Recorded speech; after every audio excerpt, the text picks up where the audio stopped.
नमस्कार मंडळी, स्वागत आहे तुमचं दीक्षाच पीसफुल किचन मध्ये। आज मी आपल्यासोबत एकदम फ्रूट कस्टर्डची रेसिपी शेअर करत आहे। खूप टेस्टी बनतो, हेल्दी आहे आणि लहान मुलांना आईस्क्रीम ऐवजी तुम्ही हा फ्रूट कस्टर्ड देऊ शकतात। हेल्दी आहे कारण की याच्यामध्ये खूप सारे फ्रुट्स आहेत आणि मेन म्हणजे पोटाला थंडावा देणार आहे। तर या उन्हाळ्यात तुम्ही ही फ्रूट कस्टर्डची रेसिपी नक्कीच ट्राय करा आणि महत्त्वाचं म्हणजे तुम्हाला परफेक्ट मेजरमेंट देईल, जेणेकरून तुमचा जो फ्रूट कस्टर्ड आहे ते अगदी असाच जसा की व्हिडिओ मध्ये आहे तसाच बनेल। खूपच टेस्टी लागतो। तर चला तर मंडळी रेसिपी बघून घेऊया। तर यासाठी आपल्याला एखादं जाड तळाचं कोणतंही भांडं लागेल। तर मी इथे जाड तळाची कढई घेतलेली आहे, त्यामध्ये मी थोडंसं पाणी टाकले, जेणेकरून आपण ज्यावेळेस दूध यामध्ये बॉईल करू त्यावेळेस ते अजिबातच तळाला चिटकणार नाही। आणि यामध्ये आता मी 4 कप दूध घालत आहे। हे कमीत कमी 1 लिटरला 50 ते 60 ml कमी असेल इतपत मी दूध इथे वापरलेलं आहे। तुम्ही तुमच्या गरजेनुसार किंवा क्वांटिटीनुसार कमी जास्त करू शकतात। मी येथे फुल फॅट मिल्क वापरलेला आहे, तुम्हाला वाटलं तर तुम्ही उकळलेलं दूध देखील वापरू शकतात। आता या दुधाला आपल्याला मीडियम फ्लेम वरती 10 मिनिटांसाठी उकळून घ्यायचं आहे। आपल्याला एकदम याला घट्ट नाही करायचंय आणि नाही याला रबडी सारखं बनवून घ्यायचंय, हलकसे याला उकळून घ्यायचंय। हळूहळू जेव्हा आपलं दूध उकळत जाईल त्यावेळेस याला वरची अशी साय सारखी येत जाईल, तर त्याला आपल्याला मस्तपैकी ढवळून घ्यायचंय। तर येथे 10 मिनिटं झालेली आहे। आता यामध्ये मी अर्धा कप साखर घालत आहे। अर्धा कपाला 1 टेबलस्पून कमी असेल इतपत मी साखर येथे वापरलेली आहे। तुम्हाला आवडेल तसं गोड तुम्ही येथे कमी जास्त करू शकतात, पण इतपत साखर यामध्ये एकदम परफेक्ट आहे। परफेक्ट मेजरमेंट आहे। 4 कप साठी अर्धा कप साखर एकदम परफेक्ट आहे। तर याला आपण 10 मिनिटांसाठी अजून उकळून घेऊयात। दूध उकळत आहे तोपर्यंत आपण इथे कस्टर्ड पावडर मिक्स करून घेऊयात। तर मी इथे अर्धा कप इतपत पाणी घेतलेलं आहे। तुम्हाला वाटलं तर तुम्ही दुधाचा वापर देखील येथे करू शकतात। तर त्यामध्ये मी 3 चमचे इतपत व्हॅनिला फ्लेवरचा कस्टर्ड पावडर घातलेला आहे। तुम्हाला जो फ्लेवर आवडेल त्या फ्लेवरचा तुम्ही कस्टर्ड पावडर यूज करू शकता इथे, परंतु व्हॅनिला फ्लेवरचा कस्टर्ड पावडर माझा पर्सनल फेवरेट आहे, त्यामुळे मी इथे व्हॅनिला फ्लेवर वापरलेला आहे। याला मस्तपैकी मिक्स करून घेऊयात। आपल्याला इथे सगळ्या गुठळ्या इथे मोडून घ्यायच्या आहेत। मेक शुअर की याच्यामध्ये एकही लम्स राहता कामा नाही। आणि जर तुम्ही पाण्याऐवजी दुधाचा वापर करत असाल तर दूध हे थंड घ्या, त्यामुळे याच्यात अजिबातच लम्स बनणार नाही।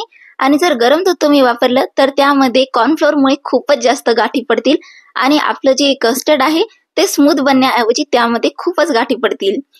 तर ही महत्वाची टिप लक्षात ठेवा। तर आता आपण हे दूध तुम्ही बघू शकता 10-15 मिनिटांनंतर थोडंसं कमी झालेलं आहे, जास्त नाही पण हलकसं कमी झालेलं आहे। आता यामध्ये आपण थोडं थोडं करून इथे कस्टर्डचं जे मिक्सचर आहे ते इथे घालून घेऊयात। अगदी हळूहळू घाला आणि घालताना मेन म्हणजे कंटिन्युअसली याला ढवळत राहा, त्यामुळे याच्यामध्ये अजिबातच लम्स पडणार नाही। आता याला आपल्याला 5-6 मिनिटांसाठी घट्ट होईपर्यंत उकळून घ्यायचं आहे। कस्टर्ड पावडर मध्ये कॉर्नफ्लोअर ऍड केलेलं असतं, त्यामुळे आपलं जे दूध आहे ते मस्त घट्टशीर होतं। तर येथे आपल्याला कंटिन्युअसली याला स्टर करायचं आहे, याला अजिबात सोडू नका तुम्ही, नाहीतर हे खालून लागू पण शकतो। कस्टर्ड पावडर ऍड केल्यानंतर तुम्हाला याला जास्त शिजवण्याची गरज नाही पडत। अगदी 5 मिनिटांमध्ये 5 ते 7 मिनिटांमध्ये हे मस्तपैकी तयार होऊन जातं।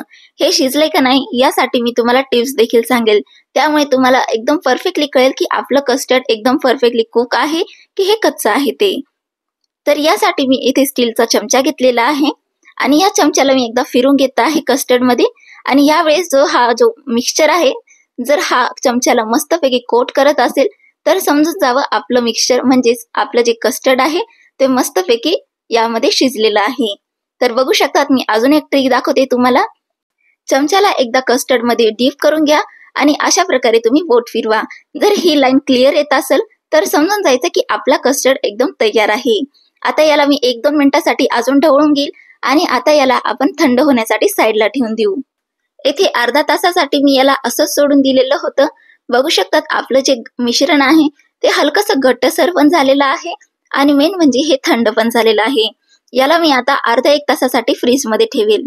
तर अर्धा तासानंतर हे मी फ्रीज मधून काढून घेतलेलं आहे। मी जितपत कस्टर्ड बनवणार आहे तितपतच इतकं काढलेलं आहे, सगळं मी कस्टर्ड इथे बनवणार नाही। तर यामध्ये मी काही आवडीनुसार फळं घालणार आहे। यामध्ये तुम्ही आपल्या आवडीनुसार फळे कमी जास्त करू शकतात। मी येथे छोटासा सफरचंद घातलेला आहे, सोबतच हिरवी द्राक्ष, लाल द्राक्ष, केळी, डाळिंबाची बिय असे इथे फळं घातलेले आहे. तुम्ही याच्यामध्ये टरबूज, खरबूज किंवा आंबा, आता सीझन मध्ये आंबा आहे, किंवा तुमच्या आवडीनिवडीचे फळे इथे घालू शकतात. फक्त याच्यामध्ये लिंबू वर्गीय फळे घालू नका, नाहीतर हे दूध फाटण्याची संभावना असते. गोड मध्ये गोडच फळे घाला, आंबट फळे अजिबात घालू नका. बस एवढंच लक्षात ठेवा. आणि बघा, तयार आहे आपलं कस्टर्ड. यामध्ये मी आपल्या आवडीनुसार सगळी फळे घातलेली आहे. मिक्स करून घ्यायचं छान. आणि बघा, तयार आहे आपलं एकदम healthy tasty custard. Fruit custard आहे.